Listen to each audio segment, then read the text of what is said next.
Hi friends, Satish Jarkiholi ಮತ್ತು doctor G Parameshwar ಇವರಿಬ್ಬರಲ್ಲಿ ಯಾರು best? ವಯಸ್ಸಿನಲ್ಲಿ ಯಾರು ದೊಡ್ಡವರು? ಹೆಚ್ಚು ಓದಿರೋದು ಯಾರು? ರಾಜಕೀಯ ಅನುಭವ ಯಾರಿಗೆ ಜಾಸ್ತಿ? ಹೆಚ್ಚು ದುಡ್ಡು ಮಾಡಿರೋದು ಯಾರು? ಕುಟುಂಬ ಹೇಗಿದೆ? ಎಲ್ಲವನ್ನು ಈ ವಿಡಿಯೋದಲ್ಲಿ ಹೇಳ್ತೀವಿ. ಅದಕ್ಕೂ ಮುನ್ನ ನೀವಿನ್ನೂ ನಮ್ಮ ಚಾನಲ್ಗೆ ಸಬ್ಸ್ಕ್ರೈಬ್ ಆಗಿಲ್ಲ ಅಂದರೆ ಈ ಕೂಡಲೇ ಆಗಿ ಪಕ್ಕದ ಗಂಟೆ ಗುರುತಿನ ಮೇಲೆ ಕ್ಲಿಕ್ ಮಾಡಿ. ಜನನ ಮತ್ತು ಬಾಲ್ಯದ ಜೀವನ.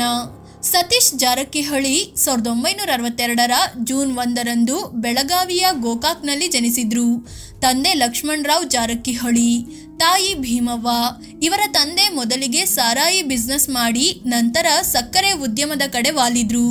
ಉದ್ಯಮದ ಕುಟುಂಬ ಇವರದ್ದಾಗಿದ್ರಿಂದ ಅನುಕೂಲಸ್ಥರೇ ಆಗಿದ್ರು.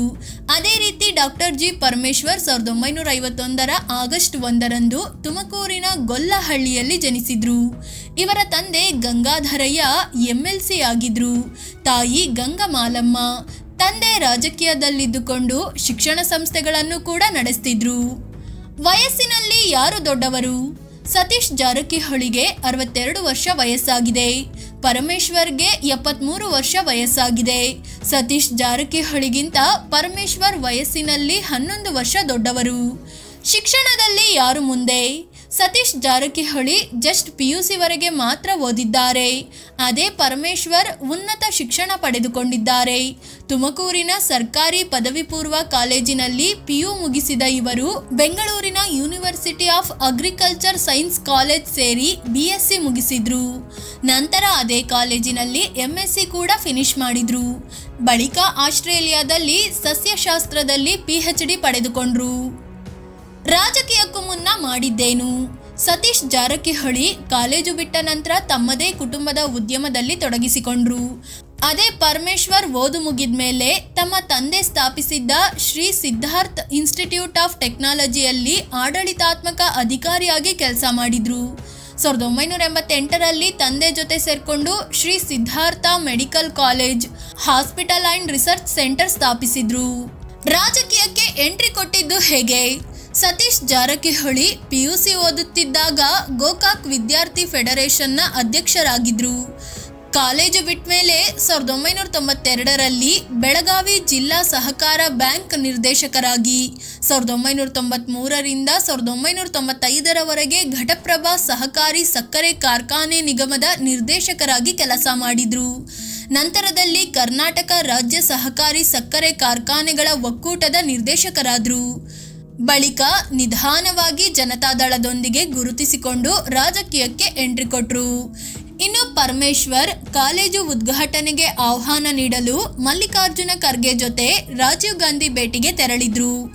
ಆಗ ರಾಜೀವ್ ಗಾಂಧಿ ಸಲಹೆಯಂತೆ ಕಾಂಗ್ರೆಸ್ ಸೇರಿ ರಾಜಕೀಯಕ್ಕೆ ಧುಮುಕಿದ್ರು. ರಾಜಕೀಯ ಅನುಭವದಲ್ಲಿ ಯಾರು ಮುಂದೆ? ಸತೀಶ್ ಜಾರಕಿಹೊಳಿ 1997ರಲ್ಲಿ ವಿಧಾನ ಪರಿಷತ್ ಸದಸ್ಯರಾದರು.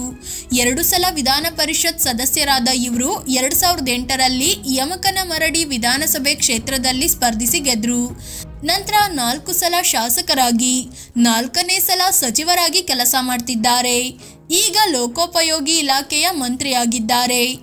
ಈ ನಡುವೆ AICC ಕಾರ್ಯದರ್ಶಿಯಾಗಿಯೂ ಕೆಲಸ ಮಾಡಿದ್ದಾರೆ. ಇನ್ನು ಪರಮೇಶ್ವರ್ ಮೊದಲಿಗೆ ಮಧುಗಿರಿಯಿಂದ, ನಂತರದಲ್ಲಿ ಕೊರಟಗೆರೆ ಕ್ಷೇತ್ರದಿಂದ ಒಟ್ಟು 6 ಸಲ ವಿನ್ ಆಗಿ ಶಾಸಕರಾಗಿದ್ದಾರೆ. 5 ಸಲ ಸಚಿವರಾಗಿ, 1 ಸಲ DCM ಆಗಿ, KPCC ಅಧ್ಯಕ್ಷರಾಗಿಯೂ ಕೆಲಸ ಮಾಡಿದ್ದಾರೆ.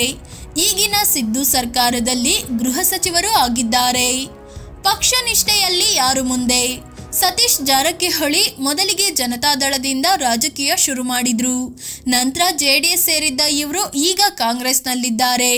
ಅದೇ ಪರಮೇಶ್ವರ್ ವಿಚಾರಕ್ಕೆ ಬಂದರೆ ಮೊದಲಿನಿಂದಲೂ ಕಾಂಗ್ರೆಸ್ನಲ್ಲೇ ಗುರುತಿಸಿಕೊಂಡು ಬಂದಿದ್ದಾರೆ. ಸತೀಶ್ ಮತ್ತು ಪರಮೇಶ್ವರ್ ಕುಟುಂಬ. ಸತೀಶ್ ಜಾರಕಿಹೊಳಿ ಶಕುಂತಲಾ ಅನ್ನೋರನ್ನ ಮದುವೆ ಆಗಿದ್ದಾರೆ. ರಾಹುಲ್ ಅನ್ನೋ ಮಗ ಇದ್ದು ಪ್ರಿಯಾಂಕಾ ಅನ್ನೋ ಮಗಳಿದ್ದಾರೆ. ಮಗಳು ಪ್ರಿಯಾಂಕಾ ಈಗ ಚಿಕ್ಕೋಡಿ ಸಂಸದೆಯಾಗಿದ್ದಾರೆ. ಇನ್ನು ಪರಮೇಶ್ವರ್ ಕನ್ನಿಕಾ ಪರಮೇಶ್ವರಿ ಅನ್ನೋರನ್ನ ಮದುವೆ ಆದ್ರು. ದಂಪತಿಗೆ ಶನಾ ಪರಮೇಶ್ವರ್ ಅನ್ನೋ ಮಗಳಿದ್ದಾರೆ. ಹೆಚ್ಚು ಆಸ್ತಿ ಮಾಡಿರೋದು ಯಾರು? ಸತೀಶ್ ಜಾರಕಿಹೊಳಿ ತಮ್ಮ ಆಸ್ತಿ 175 ಕೋಟಿ ರೂಪಾಯಿ, ಸಾಲ 12 ಕೋಟಿ ರೂಪಾಯಿ ಅಂತ ಮಾಹಿತಿ ನೀಡಿದ್ದಾರೆ. ಅದೇ ರೀತಿ ಪರಮೇಶ್ವರ್ 21 ಕೋಟಿ 27 ಲಕ್ಷ ರೂಪಾಯಿ ಆಸ್ತಿ, ಮತ್ತು 15,39,00,000 ರೂಪಾಯಿ ಮೌಲ್ಯದ ಸಾಲ ಹೊಂದಿದ್ದಾರೆ. ಪತ್ನಿ ಹೆಸರಲ್ಲಿ ಜಾಸ್ತಿ ಆಸ್ತಿ ಮಾಡಿರೋದು ಯಾರು? ಸತೀಶ್ ಜಾರಕಿಹೊಳಿ ಪತ್ನಿ ಶಕುಂತಲಾ ಹೆಸರಲ್ಲಿ 23 ಕೋಟಿ ರೂಪಾಯಿಯಷ್ಟು ಆಸ್ತಿ ಮತ್ತು 2 kg 949 ಗ್ರಾಂ ಚಿನ್ನ ಹೊಂದಿದ್ದಾರೆ. ಅದೇ ರೀತಿ ಪರಮೇಶ್ವರ್ ಪತ್ನಿ ಕನ್ನಿಕಾ ಪರಮೇಶ್ವರಿ ಬಳಿ 11,35,00,000 ರೂಪಾಯಿ ಮೌಲ್ಯದ ಆಸ್ತಿ ಮತ್ತು 1,57,00,000 ರೂಪಾಯಿ ಮೌಲ್ಯದ ಚಿನ್ನ ಇದೆ. ಇಬ್ಬರ ಸಮುದಾಯ ಯಾವುದು? ಸತೀಶ್ ಜಾರಕಿಹೊಳಿ ST ಅಡಿಯಲ್ಲಿ ಬರುವ ನಾಯಕ ಸಮುದಾಯಕ್ಕೆ ಸೇರಿದ್ದಾರೆ. ಅದೇ ರೀತಿ ಪರಮೇಶ್ವರ್ SC ಸಮುದಾಯಕ್ಕೆ ಸೇರಿದ ನಾಯಕರಾಗಿದ್ದಾರೆ. ಫ್ರೆಂಡ್ಸ್, ಇದು CM ರೇಸ್ನಲ್ಲಿರೋ ಸತೀಶ್ ಜಾರಕಿಹೊಳಿ ಮತ್ತು ಪರಮೇಶ್ವರ್ ಬಗ್ಗೆ ಒಂದಷ್ಟು ಮಾಹಿತಿ ನೀಡೋ ಪ್ರಯತ್ನ.